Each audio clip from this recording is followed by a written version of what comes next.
തിരുവനന്തപുരം കല്ലമ്പലത്തെ രാസലഹരി കേസിൽ കൂടുതൽ വിവരങ്ങൾ പുറത്ത്. 5 കോടി രൂപയുടെ MDMA-യുമായി പിടിയിലായ പ്രതി സഞ്ജു DYFIയുടെ സജീവ പ്രവർത്തകനാണ്. സഞ്ജുവിന്റെ ലഹരി ഇടപാടുകളിൽ സിനിമാ ബന്ധം ഉള്ളതായും സൂചന. വിവരങ്ങളുമായി പ്രശാന്ത് ശങ്കരമംഗലത്താണ് ചേരുന്നത്. പ്രശാന്ത്, ഈ MDMA-യും ലഹരിയും എവിടെയുണ്ടെങ്കിലും അവിടെല്ലാം SFIയും DYFIയും ഉണ്ട് എന്ന നിലയിലേക്കാണല്ലോ കേരളത്തിൽ കാര്യങ്ങൾ പോകുന്നത്. എന്തൊക്കെയാണ് വിശദാംശങ്ങൾ? കല്ലമ്പലത്തെ കഴിഞ്ഞ ദിവസം 5 കോടി രൂപയുടെ MDMA, അതായത് 1.25 കിലോ MDMA പിടിച്ച സംഭവത്തിലാണ് ഇപ്പോൾ പ്രതിയുടെ പാർട്ടി ബന്ധം തെളിവാകുന്നത്. DYFIയുടെ സജീവ പ്രവർത്തകനാണ് എന്നാണ് ഈ ഗുണ്ട സഞ്ജു എന്ന ആൾക്ക് ഉണ്ടായിരിക്കുന്നത്. അദ്ദേഹത്തിന് ചിത്രങ്ങളടക്കം പുറത്തു വന്ന സാഹചര്യമുണ്ട്. അതായത് കല്ലമ്പലം മേഖലയിൽ സജീവമായിട്ട് DYFIയുടെ പ്രവർത്തനങ്ങളിൽ നിന്ന ആളാണെന്നാണ് അവിടെ നിന്നും അറിയാൻ കഴിയുന്ന, പ്രദേശത്ത് നിന്നും നമുക്ക് അറിയാൻ കഴിയുന്നത്. വളരെ കഴിഞ്ഞ ദിവസമാണ് ഈ സംഭവം ഉണ്ടാകുന്നത്. കല്ലമ്പലത്തിനടുത്ത് വെച്ചാണ് 5 കോടി രൂപ വില മതിക്കുന്ന MDMA പിടികൂടിയത്. അതോടൊപ്പം തന്നെ 12 കുപ്പി വിദേശ മദ്യങ്ങളടക്കം ഈ സഞ്ജുവിൽ നിന്നും പിടികൂടുകയും ചെയ്തിരുന്നു. സഞ്ജുവിനെ രാഷ്ട്രീയ ബന്ധത്തിനോടൊപ്പം തന്നെ സിനിമാ മേഖലയിലടക്കം അദ്ദേഹം ഈ മയക്കുമരുന്ന് വിൽക്കുന്ന ആളാണെന്നാണ് നമുക്ക് പ്രാഥമികമായിട്ട് മനസ്സിലാക്കാൻ കഴിയുന്നത്. പോലീസും ഇതുമായി സംബന്ധിച്ച് അന്വേഷണമെല്ലാം നടത്തി വരികയാണ്. അതിനിടയിലാണ് ഈ CPM ഇടത് ബന്ധം കൂടി വെളിവാകുന്നത്. ഇതൊക്കെയാണ് ഇത്രനാൾ പിടിയിലാവാതിരുന്നതിന്റെ കാരണമെന്നാണ് മനസ്സിലാക്കാൻ കഴിയുന്നത്.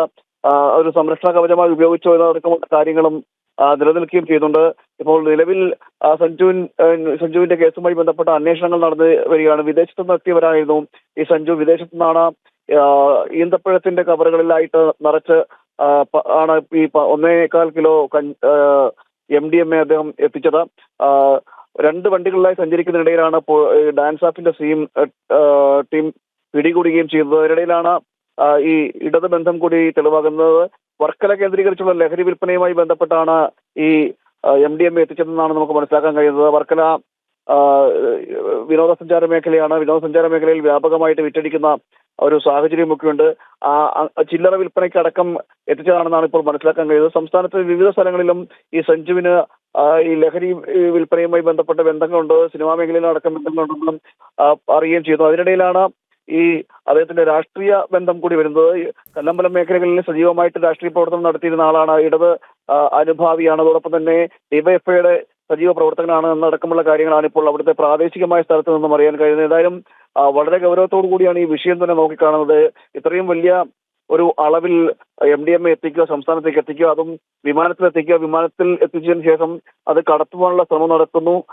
അതിനിടയിലാണ് പിടികൂടിയത്. അതായത് സഞ്ജുവിന്റെ പ്രവർത്തനങ്ങളെ ചുറ്റിപ്പറ്റി രഹസ്യ വിവരം നേരത്തെ പോലീസിനും ഡാൻസ് സ്റ്റാഫിനൊക്കെ അടക്കം ലഭിച്ചിരുന്നു. ഇതിന്റെ കൂടി അടിസ്ഥാനത്തിൽ നിരീക്ഷിച്ചു വരികയായിരുന്നു. നിരീക്ഷിച്ചു വരുന്നതിനിടയിലാണ് പ്രതി കഴിഞ്ഞ ദിവസം പിടിയിലാവുകയും ചെയ്തത്. അതിനുശേഷമാണ് കൂടുതൽ അന്വേഷണങ്ങളടക്കം നടക്കുകയും ചെയ്തത്. എന്തായാലും സഞ്ജുവിനെ ഈ നേരത്തെ തന്നെ നിരവധി കേസുകളിൽ പ്രതി കൂടിയായിരുന്നു.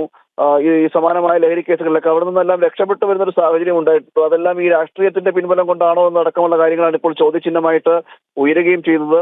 എന്തായാലും തുടർ നടപടികളടക്കം ഉണ്ടാകുമെന്നാണ് നമുക്ക് മനസ്സിലാക്കാൻ കഴിയുന്നത്. പോലീസും ഇതുമായി ബന്ധപ്പെട്ട് മറ്റു കണ്ണികൾ ആരെങ്കിലും ഉണ്ടോ, അല്ലെങ്കിൽ കൂടുതൽ പേർ ഈ ലഹരി വിൽപ്പനയുമായി ബന്ധപ്പെട്ട് ഉൾപ്പെട്ടിട്ടുണ്ടോ എന്നടക്കമുള്ള കാര്യങ്ങളും അന്വേഷിച്ചു വരികയാണ്. തിരുവനന്തപുരം കല്ലമ്പലത്തെ രാസലഹരി കേസിലെ മുഖ്യപ്രതി DYFIയുടെ സജീവ പ്രവർത്തകൻ എന്നാണ് പ്രശാന്ത് ശങ്കരമംഗലത്ത് റിപ്പോർട്ട് ചെയ്തത്.